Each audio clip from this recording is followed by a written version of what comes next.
Buenos dias, good afternoon to everyone present here today.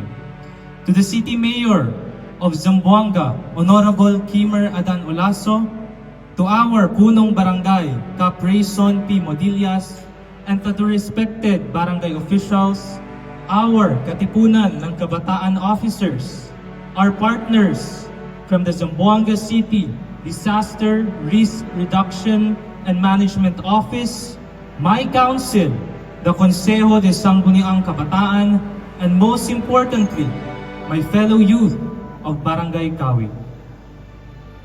I stand before you as Shen, not only as your SK chairman, but as a fellow young person who carries the same struggles, who carries the same dreams, who carries the same hope as you do. And today, I deliver you the State of the Youth Address, not just a report of what has been done, but a declaration of what we are together, that what we are capable of becoming. When you entrust Shen Loong with this position, I made a vow. I pledge to carry the responsibility not with pride, but with service. And so I say this to you from my heart. I cannot stand seeing others suffer while I remain silent. I cannot stand waiting for someone else to act when action is needed now. I cannot stand watching opportunities slip away while our youth are struggling to pursue education, to pursue employment, or even their daily needs. We do not wait, we do actions. Our focus will always be with the youth, but our service will not end there. We will extend it to your families, to our neighbors, to the entire community, even in small ways. Even when the resources are limited, Shen Loong and the entire SK Council will do everything that can be done. I will be honest to you, SK lang ako. I cannot give everything. I do not hold all the money, nor all the power. Pero puede yo dale con ustedes algo mas importante. Mi corazón, mi integridad, y mi serbisyo sincero. Bisan gamay ra ang nahimo or mahimo nato kay SK Ramanta, buhaton jud nato ang tanan para sa kabataan ng Barangay Kawit.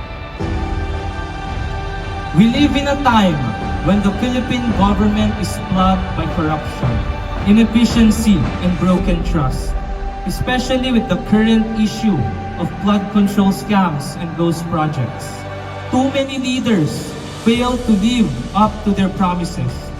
Pero quiero asegurar con ustedes, as long as Shen Loong is here, within my walls of public trust or public service, there is no corruption, there will be no dishonesty, and there will be no betrayal of public trust.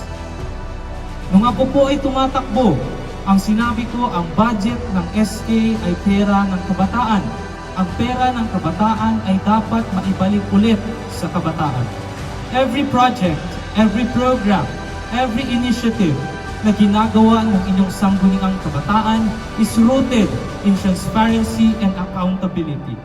You will see where your trust goes and you will feel the results of our actions.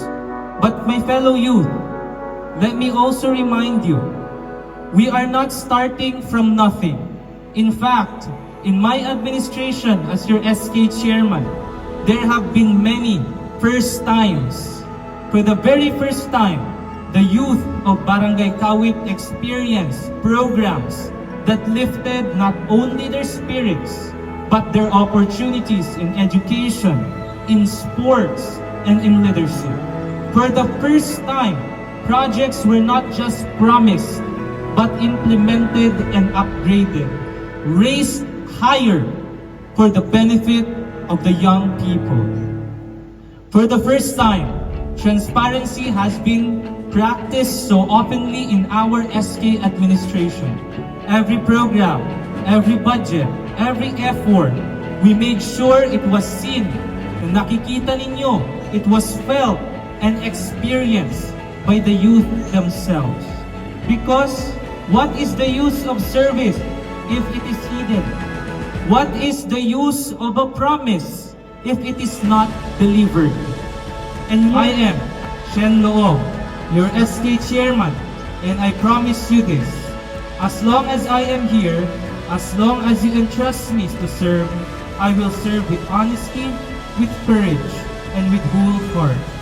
Para sa lahat, para sa inyo, para sa kabataan, para sa Barangay Kawit, dahil kay Shen Loong, lahat bilog.